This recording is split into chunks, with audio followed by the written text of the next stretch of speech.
এই লোকটা সমুদ্রে সাঁতার কাটতে কাটতে একটা দ্বীপে এসে পৌঁছায়। আর পাহাড়ের আড়াল থেকে যখন সে এখানে বেশ কিছু বামন মানুষদেরকে দেখতে পায়, তখন সে বুঝতে পারে যে সে নিজের অজান্তেই বামনদের শহরে চলে এসেছে। এরপর সে সাহায্যের জন্য ওই বামনদেরকে ডাকতে ডাকতে সেখানে অজ্ঞান হয়ে পড়ে, কিন্তু তার বিশাল দেহ দেখে গ্রামের লোকেরা ভয় পেয়ে যায় এবং নিজেদেরকে রক্ষা করতে তাকে দড়ি দিয়ে বেঁধে ফেলে।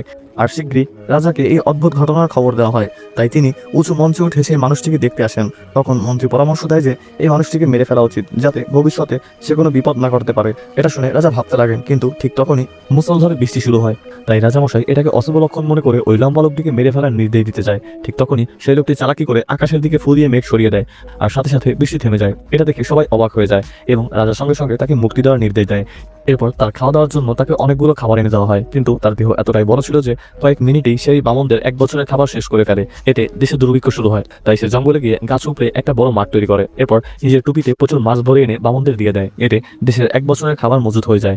এটা দেখে বামনরা তাকে তাদের দেবতা ভাবতে শুরু করে এবং তাকে সেখানেই থাকার অনুরোধ জানায়। পরবর্তী পার্ট দেখতে ভিডিওটিতে একটি লাইক দিয়ে চ্যানেলটি সাবস্ক্রাইব করে আমাদের সাথেই থাকুন।